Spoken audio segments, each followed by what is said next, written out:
Hi guys, welcome to twin pop channel. இன்றைக்கி நம்ம என்ன பண்ண போகிறோம் பார்த்தீங்கன்னா பன் அல்வா. அதுக்கு வந்து நான் ஒரு பேனில் 2 ஸ்பூன் கீ விட்டுக்கிறேன். அது நல்லா மெல்ட் ஆனதுக்கப்புறம் நான் இன்றைக்கி ஒரு பன் ஆட் பண்ணி தான் பன் அல்வா செய்ய போகிறேன். ஸோ ஒரு பன் ஆட் பண்ணிவிட்டு அது நல்லா பிச்சு ஆட் பண்ணிக்கிறேன். இது நல்லா கீ அப்சர்வ் பண்ணி நல்லா ஒரு 2 மினிட்ஸ்க்கு வந்து லோ ஃப்ளேம்லேயே வச்சு இந்த மாதிரி ஃப்ரை பண்ணிவிடுங்க. இன்றைக்கி நம்ம செய்கிறது பார்த்திங்கன்னா மதுரையோட ஸ்பெஷல் பன் அல்வா.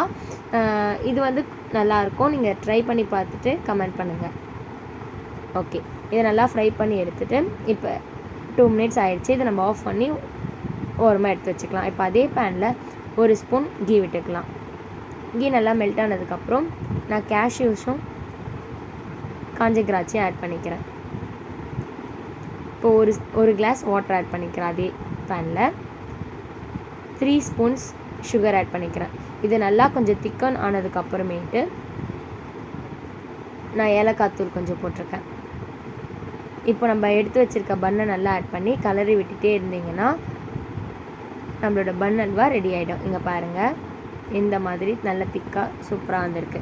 இந்த வீடியோவை நீங்கள் ட்ரை பண்ணிவிட்டு எப்படி இருக்குன்னு பார்த்து சொல்லுங்கள். இந்த ஸ்டேஜில் வந்து நம்ம முந்திரி திராட்சை ஆட் பண்ணிக்கலாம். இங்கே பாருங்கள் எந்த அளவுக்கு நல்லா கடையில் வைக்கிற அல்வா மாதிரியே வந்திருக்குன்னு.